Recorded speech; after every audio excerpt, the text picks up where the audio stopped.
Williams, and he sent me a text and he said, hey, you should make a piece of content like this. And he sent me a Substack article by a guy named Adam Mastroianni. Hopefully I said that right. He said, it's called Actually Good Advice. He said, most advice is bad. It's either obvious, like don't sweat the small stuff. If I thought it was small, I wouldn't be sweating it. Applicable to some people, but not others, like be more aggressive. Some people should, sure, but other people need to cool it. Or wrong, live every day like it's your last. So I should spend every day making funeral arrangements. Like that doesn't really work, right? So for a long time, I've been collecting pieces of advice that are applicable to everybody, likely to help and unlikely to harm. Things that I've actually tried and worked for me, and things that I've seen work for other people. And then 4, useful even without lots of context. So that's the premise. And he had a list of his own, and I made a list for you guys that I thought you guys might like. So let's start with actually good advice.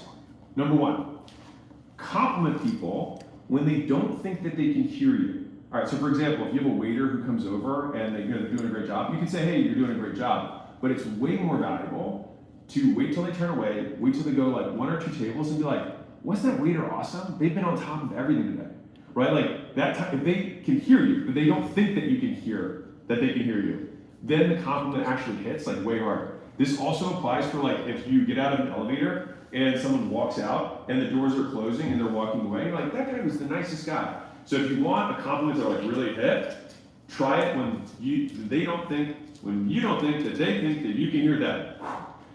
Actually, good advice number 2.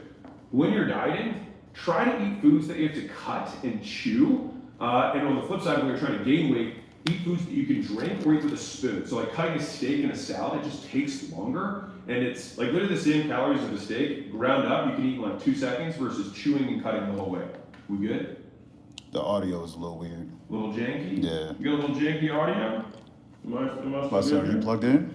Am I plugged in? We cooking? We cooking with gas? Gasolina? Yeah, that's one. That's a good one. It's a keeper. All right, we're getting a little technicals. This is fun though. A little Wednesday time together. I might re-say the first one that the audio sucks, so I apologize for everybody. But I do have a big Mondo list. I got some good cookers today.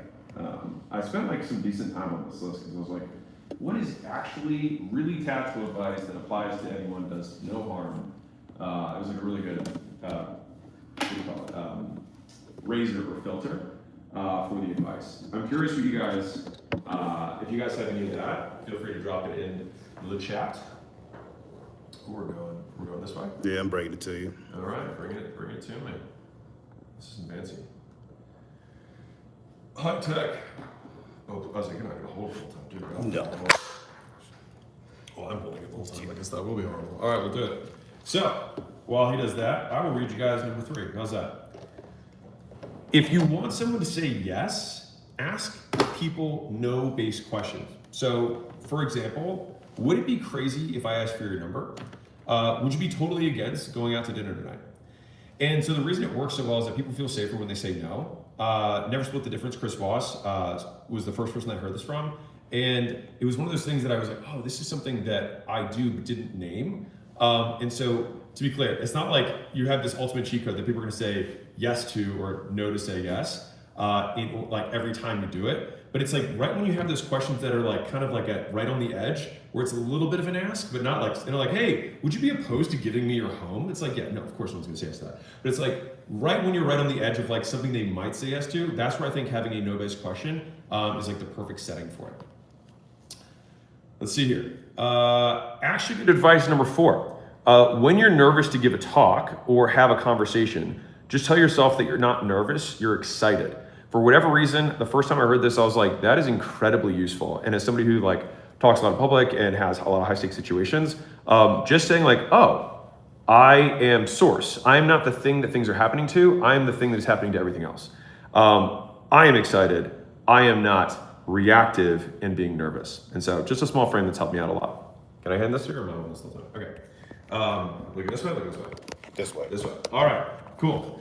Let's continue to cook, shall we? For example, you want someone to fill out a survey or your team to fill out a survey. Act as though most of them have actually done it, and then try and single out the few people who haven't done it. Rather than trying to be like, guys, no one's filled out the survey, what the hell? Instead, say, hey guys, most of you guys have already taken care of this, but there's a handful of you who haven't, who know who you are, get this done by the end of the day so that we can just be 100% on this. Everyone wants to be safe, and so being safe means being with the herd, being with the majority, and so you don't want to have people feel like the majority are not doing something, and by doing that, they feel safe by not doing it. We want them to feel like the odd man out by not doing it, and so you want to act as if most people have taken action, and then by extension, you'll get way more to do it. Fun little one.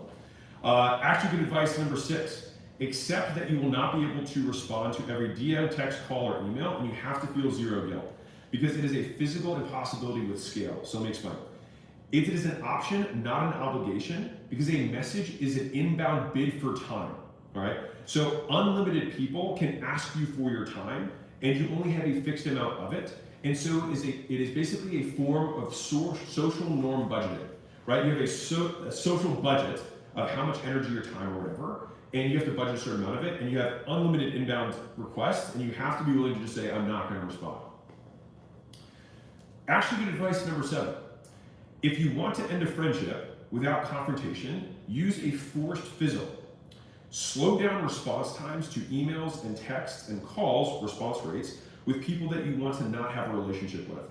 And so over time, they'll start looking to other people or other places to get that fast dopamine hit, like they text you, you text back, they text you, you text back. Just text, don't get a response, they start texting somebody else. And then over time, rather than having like a harsh breakup call or a big confrontation, usually you can just like slow fizzle them out and it's not nearly as big of a deal.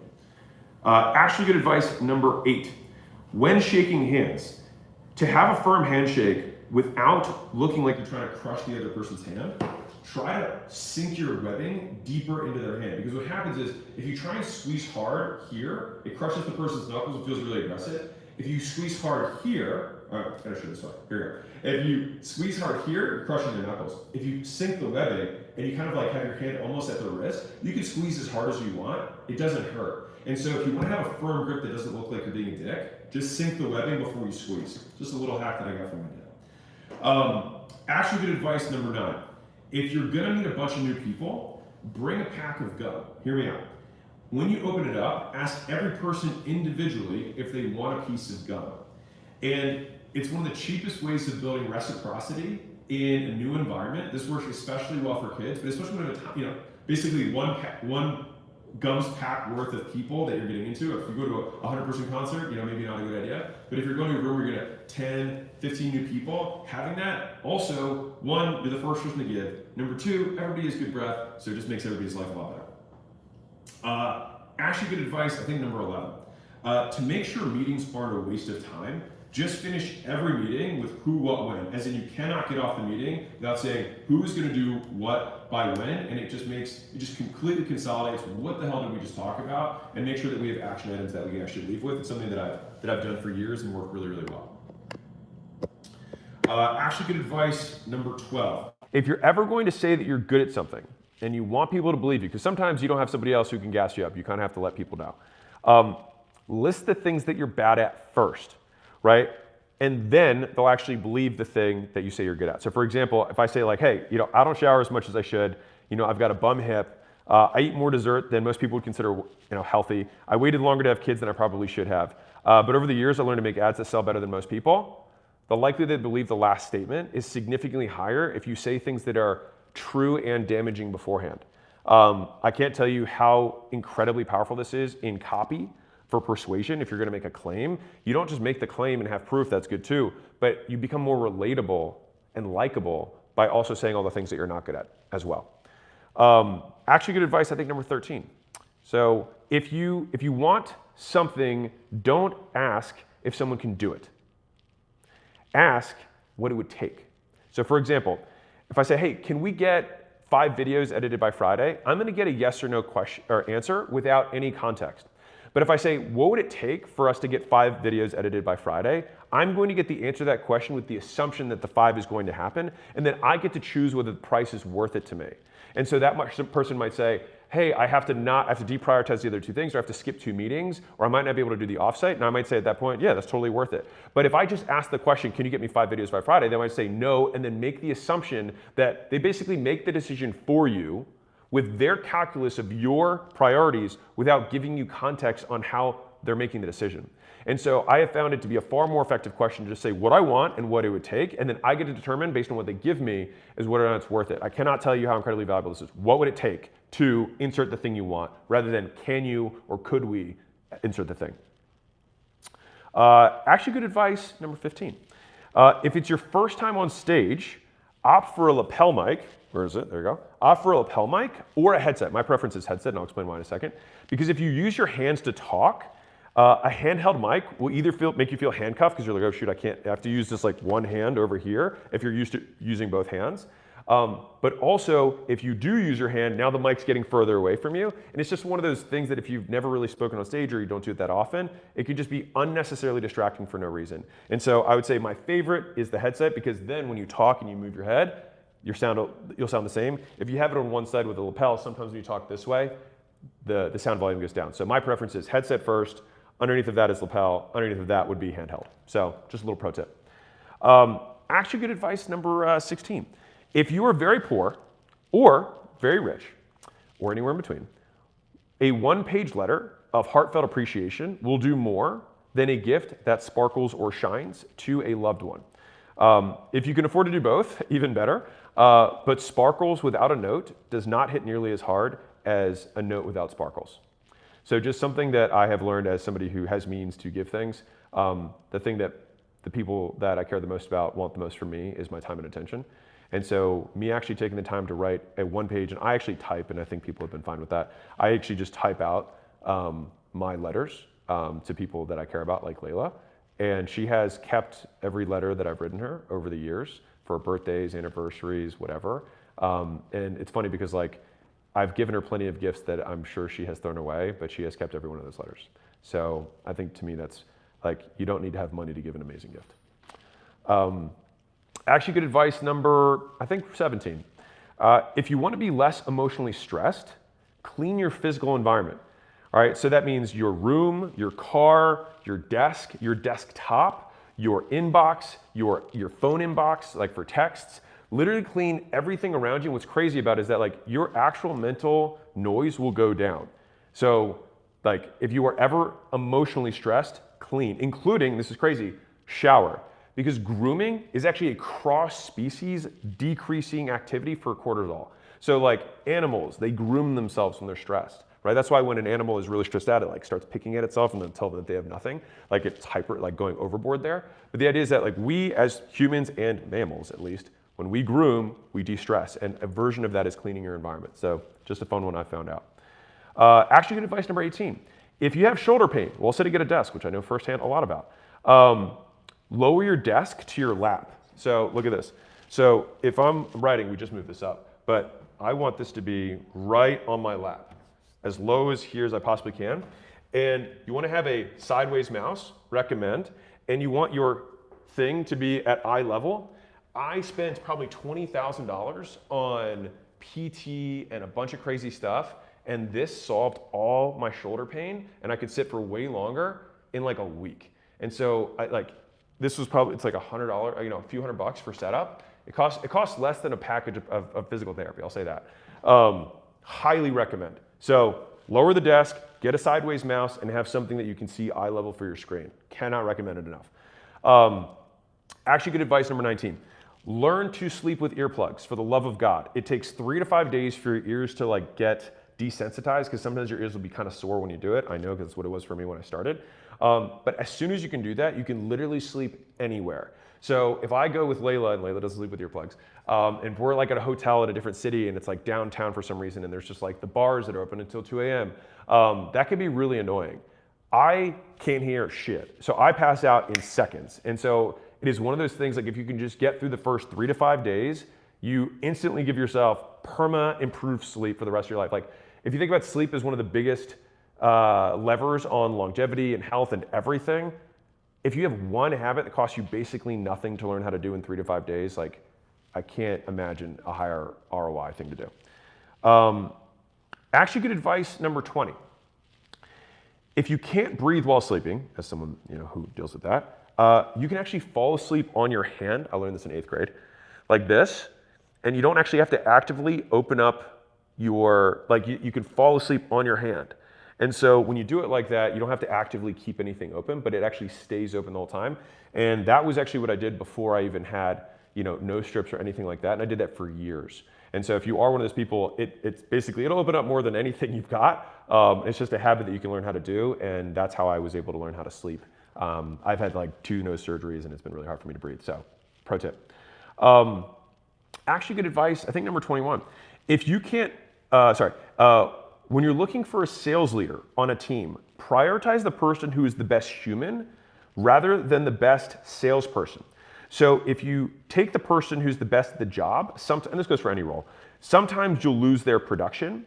And so on the flip side, if there's somebody who's just a great human, you'll get a good leader. Now, if there's somebody who's on your team who's already an amazing leader or a great human and also good at the job, you probably aren't struggling with this because you probably already made them the leader. All right. But if you have to pick between, should I upgrade the person who's good at the job or the person who's the best human, pick the best human. It's just something that I've learned after, like, I'll die on that hill, like super effective. Actually good advice number 22. If you're picking between 2 paths, the hard path and the easy path, pick the hard path, because if the easy path were the right path, you wouldn't be debating, you would have already chosen it. And so you already know that the hard path is the right path. It's just because you're hesitating because you know it's going to suck. But you're still considering it because you know it's the right thing to do. Actually good advice number 24.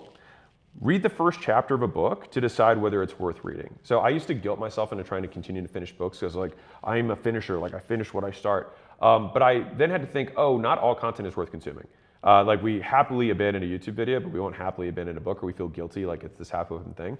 Read the first chapter. If someone can't crush the first chapter of a book is always the most edited, most thought through chapter. It's where people start. And any good writer knows that the intro is what matters most. And so if they don't already know that, then the rest of the book's only going to go downhill from there. And yeah, so actually good advice. Do that. Related, actually good advice number 25. Read and listen to books at the same time, because the information stores in multiple places in your brains, so you remember more. Number 2, you stay focused longer, because if you're anything like me, sometimes I get distracted by mind wanders. It's hard to have your mind wander when you're literally getting the words pounded into your ears from the audio. And so you can read faster, you remember more, and you stay focused longer. So it's like read faster, read longer, remember more. It's an ultimate hack. It's worth the $10 extra for like the audio version of every book. Anything that's worth reading, that's how I read it. Actually, good advice number 26. When making a big life decision, like what job should I take, or what career should I pursue, who should I marry, what should I major in, what business should I start? It's much easier to start with all the things that you do not want, rather than trying to pick the perfect thing.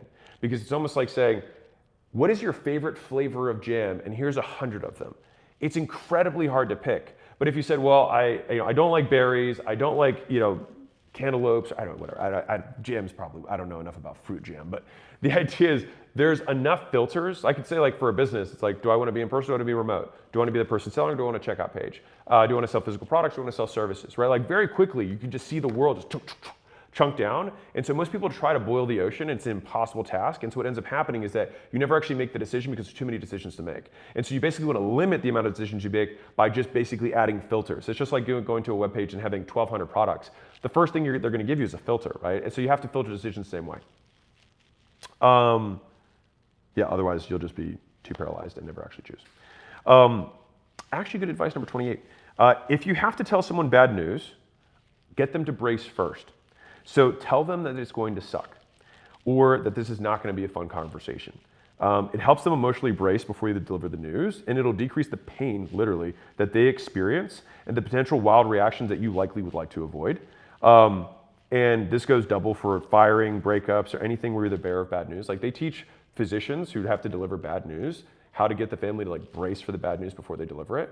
And so, as somebody who's unfortunately had to let people go over the years, to have empathy for the person, it's like, how can I set them up so that they can have the least minimum negative impact for this and brace themselves for this news? And so I just like to start by saying, like, this is not going to be a fun conversation, and this isn't one that I'm looking forward to, but we got to do it, right? All of a sudden they're like, okay, something serious is happening, and then I can start going into the thing. So just something that's helped me. And also, sometimes when you have the nerves, just kind of getting that out, kind of like, for me, it kind of like nullifies my own nerves about the conversation, and so then I can actually like get into it.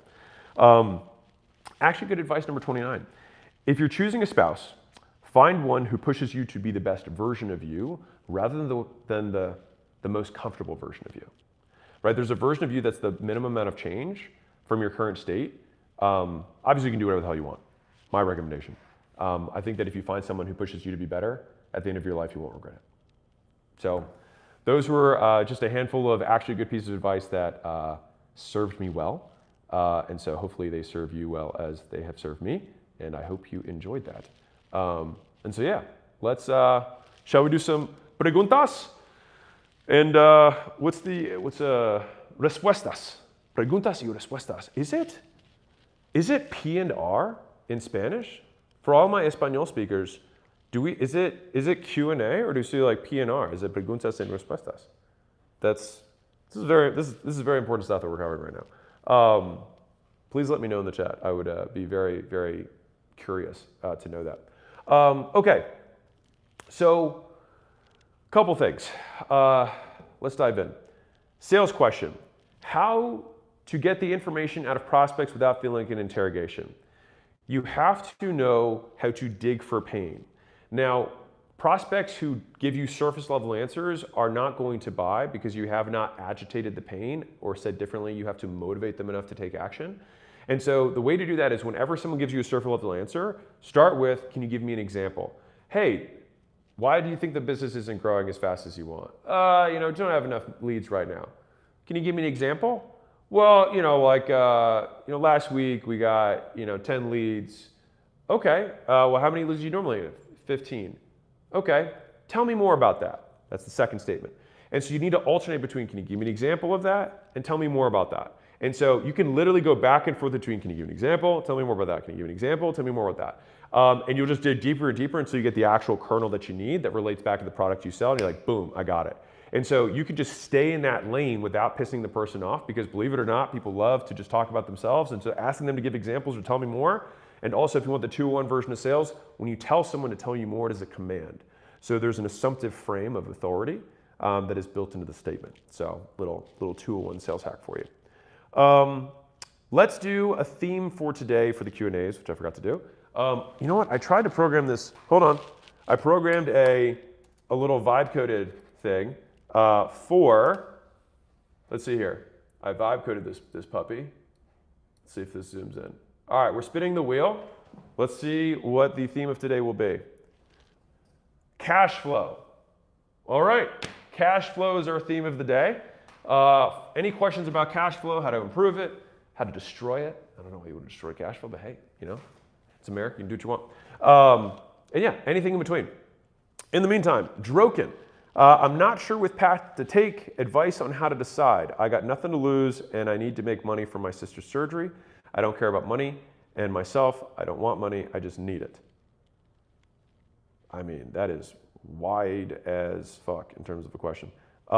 There's a lot of stuff you need. It kind of depends on how much money you need. So surgery, let's just assume, I don't know how much the surgery is. If there's $1,000, is it $100,000? I don't know.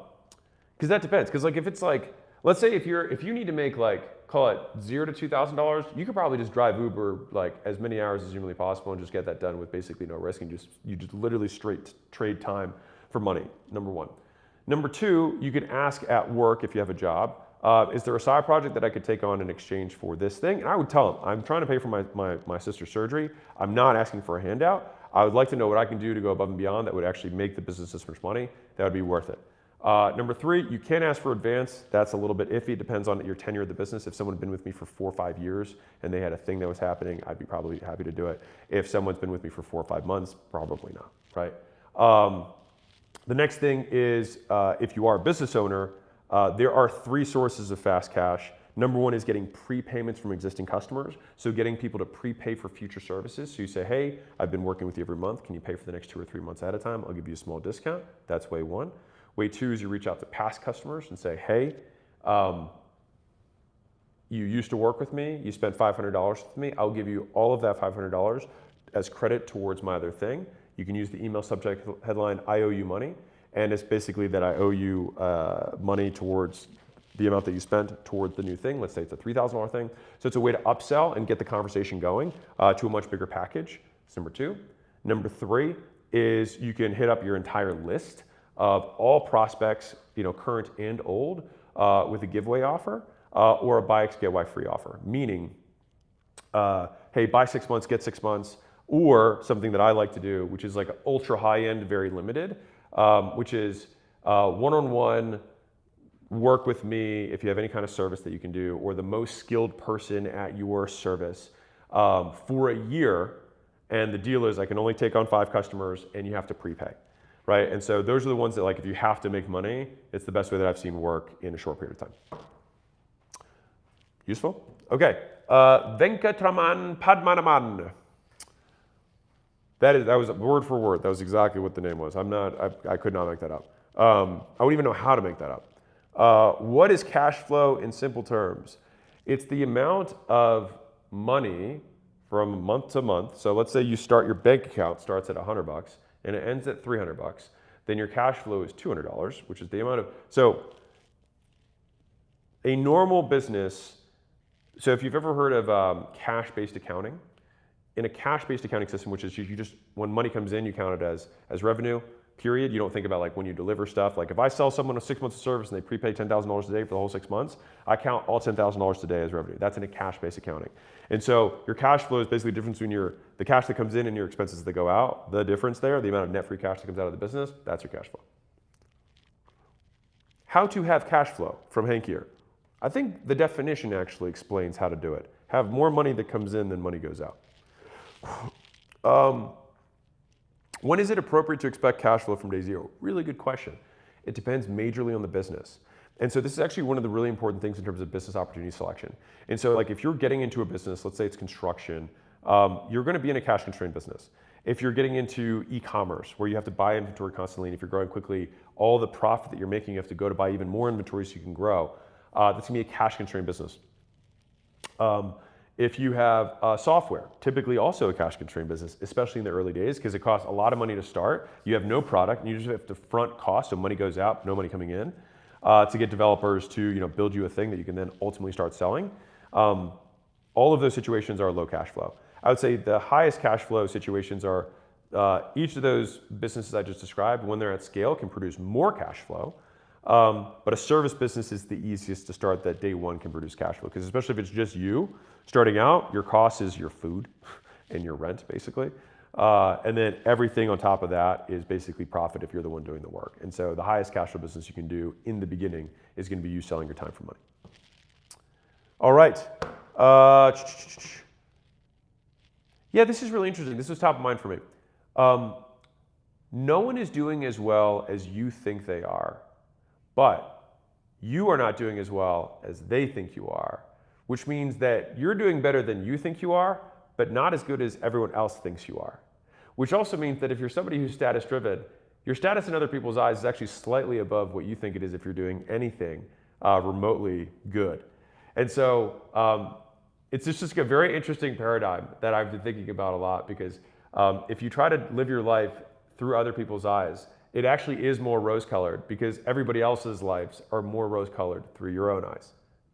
Weird. Okay, Sullivan Prats. All right, or Soy Ivan Prats. Ah, that's Espanol. Ah, claro. Okay, how do you start cash flowing ASAP when you're starting out? Let's say cold email is your lead getting method of choice and you sell agency services. Well, dude, if it's just you, the moment you sell, you're cash flowing. So like you just need to collect money. Like that is literally like if you have no other costs, you getting a stranger to give you money in exchange for stuff you do for them is the business. And the moment they give you the money, you now have cash flow. This is not something to overcomplicate. I think the question a lot of times comes down to a fancy word, which is ROIC, which is return on invested capital, which basically means when I put money into the business, what's my return on that money? And so the person who needs to know the most about the return for every single dollar you spend in the business is you, right? The people who move the fastest in business are the best allocators of resources. It's not that people actually move the fastest. Like you don't need to be a Radix, some like Energizer bunny that's on cocaine. Like you just need to make good decisions where you put money and so that you get more money back out. So for example, if you're choosing between a $5,000 website build and running ads to a funnel that takes you 5 minutes to build, and then taking the $5,000 and running it in ads, if you put it in ads and the ads work, you could get $10,000, $20,000, $100,000 back from that ads rather than the website, which only works once something else happens. And so it's kind of one of those, are there direct ways of making money and indirect ways of making money? When you're starting out, you basically want to focus on almost exclusively the direct ways of making money, which is like you have to let people know about your stuff, you have to get them to give you money, and then you have to make sure that they're happy and tell their friends about it. That's the game. Cash flow. How to convert bespoke one-on-one hypnotherapy clients, high ticket across 5 weeks, into longer term clients when the goal of the session is to resolve the issues. Find more issues. So here's the deal. So if someone comes in, so it's like if someone comes in to lose 10 pounds, once they've lost 10 pounds, it's like, well, that was it. No, of course not. They still want to tone. They might want to lose more weight. I might want to switch goals and say, do you want to compete in a competition? Do you want to do powerlifting? Do you want to try bodybuilding? Do you want to try bikini? Do you want to do a Tough Mudder? Like there's a lot of different places you go once you've solved the first problem. So one of the beautiful things about capitalism and humans is that because humans are inherently dissatisfied, there's always something else to sell. Because whenever you solve a problem, people will always find another problem. And so it's our job as capitalists to just figure out what the next problem is before they figure it out and then have the product ready. I'll give you one more pro tip. Do not wait till the end of the 5 weeks. You need to sell them before the thing is over. You want to sell while the plane is in flight. So when they're halfway through, call it like between week 2 or 3 in your 5-week thing, that's when you make the offer to keep the party going. And one of the key parts of that sales motion is that you demonstrate the progress without the resolution and then open up the next loop and say, hey, listen, we did hypnotherapy because you had your trauma with your dad. And you know what? I think we've got more trauma that we can unearth. Or maybe you said you wanted to quit smoking, but you also chew your nails, or you also cuss, or you also whatever. And we're going to work on that too, because at the end of the day, people can always improve. Hope that helps. I was thinking about like really successful folks, and I was like, what really separates them? And it comes down to this. You become undeniable the moment you make mediocrity unacceptable.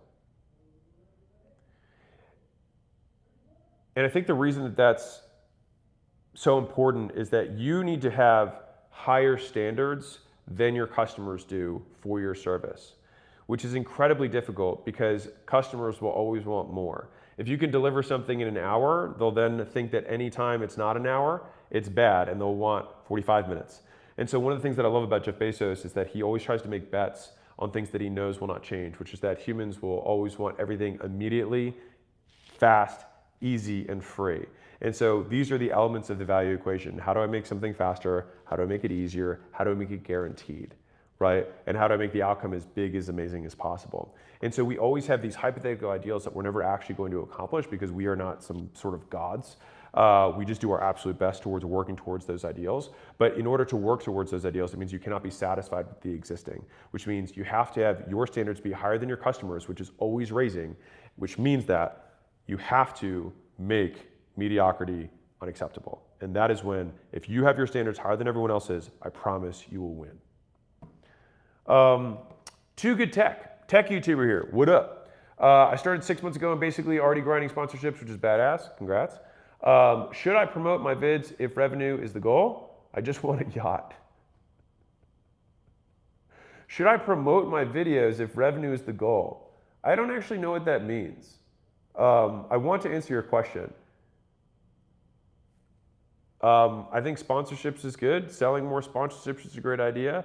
If you're saying like, should you put money behind your videos so you can get more views? I think that is in some ways arbitraging. If they're good with it, I just wouldn't make it appear as though it's organic views because I think that's a little bit shady.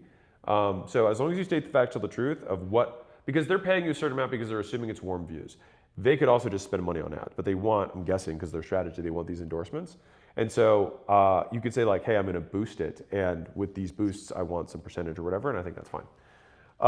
Jordan Indran Anthony. I think we're picking some wild names today. Actually, that's a pretty normal name. Do you think it's worth reducing personal expenses to 0 when starting out? The idea of moving home makes me go crazy, but I have 0 cash flow. Yes. Full stop. Let me give you my argument for it. You don't want to go home. Guess what you can do when you live at home? Not be at home. Just work all day.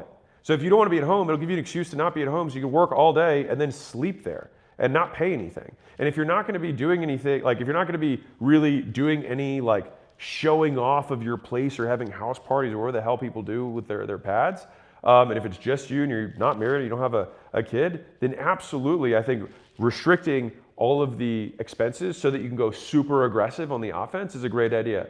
Also, your risk appetite will go up because you can take bigger swings. So let's just imagine, for example, that your place costs, I don't know, $1,500 a month. If your place costs $1,500 a month, you've got $18,000 more of just pure risk that you can take on with your money and be in the exact same position. Because I promise you this, there's no mariachi band that comes out 3 years from now and says, hey, not only did you succeed, you also succeeded without going back home to your parents. No one cares. The customers won't know. The market doesn't give a shit. They just care about what products you have. And here's the real talk. Even if they did know that you were at your parents' basement, they wouldn't care because they just care about what you can do for them. They don't care about your life. So yeah, violent agreement there. By Josefine K. I didn't breathe the entire time you were answering my question. Wow, Alex, thank you. Make mediocrity unacceptable. Rock and roll, baby. You know what? Speaking of beginner businesses, I think this is really important. Buy shit from your friends' businesses and try to get free shit from strangers, not the other way around. This is one of the big things that drives me absolutely fucking insane.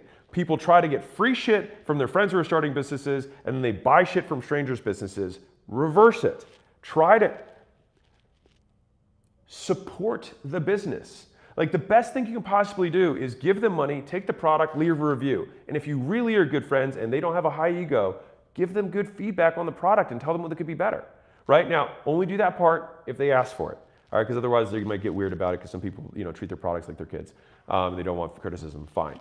But at the very least, buy it, leave a review. I'm like such a stickler with this because I have a lot of people who offer free stuff. And I always pay because I'm such a believer in this. And I also, as a side note, I don't want a free deck, right? I don't know if you've heard this expression, but basically it's like the giver of the free deck is giving you something. And let's say they're working all day and then they go and work on your free deck later because they have their paying customers. And then you, the friend who gets the free deck, wants a really high quality deck, but your friend is giving you the scraps because it's free. You're frustrated because you don't get the quality deck that you want. He's frustrated because you don't appreciate that it's free. And both of you are pissed off. When it would be so much better if you were like, hey, Tony, you're my homie. I'm going to pay you. And I'm just going to expect that because I'm also your friend, you're going to do a good job anyways. And it's just like, it becomes a plus relationship rather than neutralizing.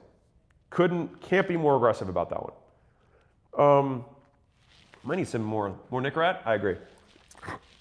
Or whatever brand of gum you use. I've used the off-brand ones for a long time. I have no preference for whatever nicotine gum that you like to have. I realize that I'm a big fan of the ENs. Caffeine, nicotine, protein, creatine, jelly beans. Trying to think of more ENs. Actually, there's a bad one. I'm not going to go there. It was like Maybelline. That's Texas. Anyways, let's get back to it. Okay. How do I bring cash forward? For a film lab, we develop and scan film and people mail in their film from all over the US. Get them to prepay. So like, imagine I said, I do surgeries. How do I pull cash forward? Get people to pay for the surgery before you do the surgery.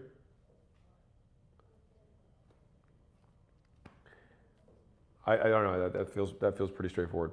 And if the immediate response is, well, people won't do that, call them and then ask for the money. And then if they don't, say, I'm going to put you at the end of the line. How fast do you want it? People who pay go first. Chaz W. My sales agency, Credit Repair, $50K a month, is struggling to offer services and drive more cash flow.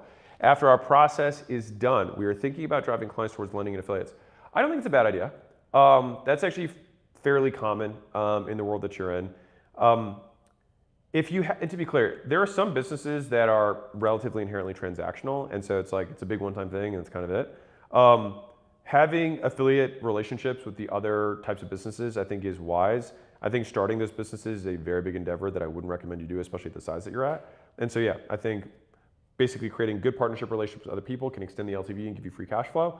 It's not going to fix the business per se, but free cash is free cash. In the spirit of working, if you are trying to catch up, remember that you can also work weekends. Think about this.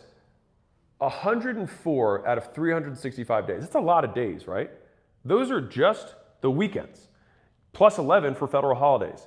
So when someone's like, man, I'm just working so hard, but I'm choosing to not work the 116 days of the year, it's like, how hard are you really working? Now, to be clear, do whatever the hell you want. Go be a beautiful butterfly. You're a special snowflake and you're unique. But at the end of the day, there's a certain amount of work that needs to get done. And the people who do that work faster get it done faster. And the people who do that work win. I don't know how to say that differently. Now, the response is typically, well, aren't you sacrificing stuff? Yes, absolutely. And the question is just whether the things that you're trading is worth it.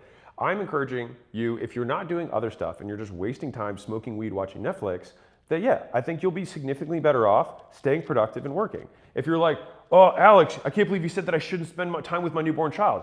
Didn't say that. I said that you're gonna make a trade. And if there's a version of you in an alternative universe that is working and a version of you that's not working, the version of you that's working is gonna do better. I don't know what to say. I'm sorry, reality sucks. I think there are so many people who are incredibly intelligent and wouldn't recognize reality if it tapped them on the shoulder. The reason that so many of you are not happy with your current condition is because you think reality acts differently than it does. And so you make bets with your actions based on what your model of reality predicts will happen. And then you are constantly surprised by the fact that reality is not as you would have expected. And so you can continue to stomp your feet and get angry about the fact that reality didn't bend to your will, but reality in the universe is literally unfucking defeated. And so you can choose to stomp your feet and whine and then eventually die and then eventually be forgotten, because everyone is on a long enough time horizon. Or you can adjust your model of the world and think, maybe if every single time I've made these bets have been wrong, the things that I think are true might not be. And maybe I should be open to an alternative view. Call me crazy. I'll give you this line that I heard from the Madison that I absolutely fucking love. So, the Madison, Tyler Sheridan show, phenomenal. Premises, patriarch dies. Don't worry, I'm not ruining anything. It's the first 5 minutes of the show. And then it's basically the family reacting to the patriarch dying. Now, the patriarch is like a private equity, super finance guy from New York. He goes to a farm in Montana that was his sacred happy place, little cabin, fishing, hunting, all that kind of stuff. And in the show, the wife's reading from the journal, and she reads this line that I had to stop because it hit me, because I got allergies while the show happened for a short period. He said, in society, man wants to be remembered. In nature, man seeks to be forgotten. I thought that was really cool. We have these ideas, in society, we want to build these buildings, we want to leave our mark, we want to leave a dent. And when you look at this beautiful pasture in Montana with these rolling hills and this huge sky and these rivers and the fish and the deer, the elk that are walking by, it's this is what you want to leave your mark on. It's in that setting, man wants to be forgotten. And so it's only in the settings where we created that we basically want to leave our mark. But in the settings that God, nature, et cetera, created, we don't want to do anything. And I think most people objectively see the destruction of nature as a bad thing, independent of where you're at on the stuff. When you look at it, you're like, skyscraper looks worse than a mountain does. Right? It just does. And so I think that was just very, very cool, because if in the natural setting we do not want to be remembered, then it begs the question of why we're trying so hard to do it in this unnatural one that we've created. Fun fact. All right, back to selling shit and making money. Muhammad Fahim, how do I manage cash flow when you hand out credit to your customers in a transport brokerage business? Honestly, I don't really even know what that means. Hand out credit to your customers in a transport brokerage business. Again, I think a lot of you guys, you have to think more creative about the offers. So if I have customers that are reoccurring rather than recurring, so they're not on a subscription, but they do business with you regularly, I'm assuming. If that's the case, then it's like, how can I get bulk purchases? How can I get blanket purchase agreements? How can I get people to prepay for multiple at a time? That can pull cash forward for whatever services that we have. Now, if you extend credit to customers, it's a supply-demand issue, meaning if I can jack up demand, I may be able to change terms. And so this is one of those common things where like, well, nobody in my industry does it. It's like, yeah, and everybody's broke, so maybe it might be worth doing something a little different. Like, everybody who pushes back on this, remember that most of the disruptors in every industry come from people who are not in that industry. And it's because they question the requirements. Why must we give this away? It's just some guy did it and then everyone else copied because no one is original and no one tries to think for themselves. They just look at what everyone else does and think, oh, this would be a good idea. Which, if you suck, copying somebody who's good is better than sucking. But once you get good, it might be worth trying to win rather than trying to get second place because you're always copying other people. 1 minute's 2 cents. They copied your business idea. So what? Let them copy your idea, your product, or your video concept, because the easiest way to stop copycats in their tracks is to make shitty stuff that no one wants. No one will copy you. How to stop copycats? 101. I see this. I honestly get sent videos all the time. Actually, my team showed me one today of somebody that you would know who just lifted a word for word, basically version of one of my videos. And I just like, it's just like, it doesn't fucking matter. It's like, I can't tell you. It took me probably 2, maybe 3 years in the beginning of my entrepreneur career where I cared about this, where I used to get really butthurt about it. And I'll tell you the first, one of the most significant times it happened to me. I'll tell you, actually, I have a bunch of stories, but I'll tell you one, a really good one. So when I was 24, I had my gym and I was in this little gym owners group, and the owner of the group posted, hey guys, this is the new ad copy that's crushing. And he posted in the group my ad copy. And so I reached out to him and I was like, hey man, kind of like, what the hell, dude? Like, I mean, okay, I guess you're just giving my copy away, fine, but like at least a little credit would be nice. And he said, you're gonna really be that petty? And I was like, man, I feel really weird right now. And so as a result, we parted ways. But the thing is that I do think that what he did was not the right move. I also think that it doesn't matter. Because whether people in that group were gonna make money or not in their gyms had nothing to do with my ad copy. It had everything to do with how good they were at business. Because everybody who's a loser finds a way to lose. And everyone's a winner finds a way to win. I'll tell you a different story. This is many years later. I received a cease and desist from a local gym. This is when Gym Launch was growing, was much bigger. And it was a gym owner who was actually from that original group. And he had 5 locations at the time. And he emails, a cease and desist with his lawyer saying that I could not use this copy. And, which first off, ad copy is not considered IP, FYI. So just big news for you. Which, hilarious that the lawyer thought that would be a good idea. They should probably question themselves. But small-time lawyers, small-time business owners, it is what it is, right? Broke people leading broke people.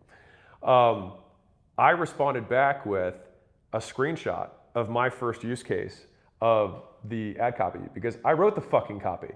I wasn't copying his copy. He had copied my copy. My copy had been spread around the internet so much that people were suing me for using my own copy. He didn't even know that I had written it.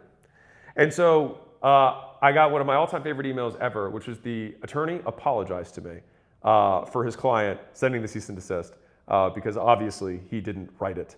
And I had proof that I had written it because I was like, if you can find a date where you posted it before me, let me know. And so he went off and fucked himself, which felt really nice. And I get to tell the story.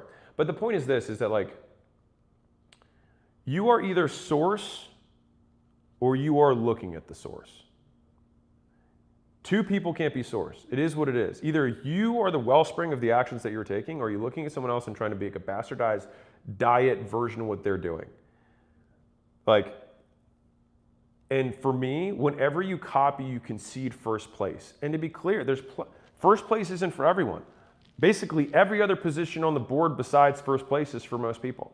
And so that might be you. And if that's you, dude, copy to your heart's desire, by all means. But I prefer to think that I make my content for the winners or the people who want to win. And if that is you, then you have to start believing in yourself, because copying is a form of cowardice. You don't believe in your own skill enough to bet on you. You don't believe that you are good enough to actually do it on your own. I'll tell you a different story. When I had my gyms, early days, I saw a competitor who came in, better funded. I said better funded. They had like 10 or 20 locations or something, and they had opened a location in my market, and I had my one gym. And when I looked at their page, I was like, oh, this must be working. And so I looked at my page that I had built myself, and I remember basically cloning their page. I was like, I'm gonna copy their page and run ads to a version of it that's basically similar. When I ran the ads, the conversion rate on the new page that I spent all this time and money to build was lower than mine. And it was the first and last time that I did that. And I was so ashamed of myself. I was like, you didn't have enough confidence in yourself, and you somehow thought that everyone else had it figured out. No one knows what the fuck they're doing. Like, if you can just make reasonable assumptions, which is like, I will just be very clear about what people are going to get. I'm going to show them a shitload of proof that I can help them do it, and I'm going to make it very easy for them to respond. You will probably do very well in marketing. And if you just keep solving those main risk objectives as the top of mind when you are writing copy, when you're making ads, when you're making landing pages, when you're making offers, you will outcompete everyone, because you will actually do it from a place of originality, because it'll be you. In this world of AI where everyone's slopping everything, I don't think it's ever been easier to stand out as a human creator. So in this world of AI slop, I think it's never been easier to stand out by just actually writing stuff and actually making it your own, because it sounds it's so odd. Like, who here is tired of seeing AI slop scripts being read on a camera to make content? It's not this or this, but that. The thing one, the thing two, the thing three. And it's not only that, but it's just like, it's like, Jesus Christ, dude. Like, even if you have the GPT script, at least for the love of everyone who's gonna watch, just try to make it look like fucking writing. Please. Or just practice it a couple times so it sounds like you're speaking, not like a fucking robot. Yeah, I don't have strong beliefs about this. Okay. Was that cool, the intro part about the actually good advice? I thought that was, I probably spent an hour on that. Just trying to write down that. I was like, what really good piece of advice that I have that are actually super useful, super tactical, but apply to everyone and have very low likelihood of doing damage. Were those cool? Because I could make another list of those, because I thought that was it was fun for me to make. But otherwise, hopefully the stories were interesting. You guys rock. I'm trying to stick with my 30 for 30, 30-ish for 30-ish, which is what I've been doing these live streams for. I had somebody ask me, why are you doing this? Really good question. I'm doing it for a number of different reasons. So number one, I'm proving to my team that production doesn't matter. And all that matters is the stuff inside the box. Number two, I want to have a forcing function of creating a shitload of content really quickly, because I'm testing out more post-production stuff right now of how can we clip and post more. And so I wanted to give more content.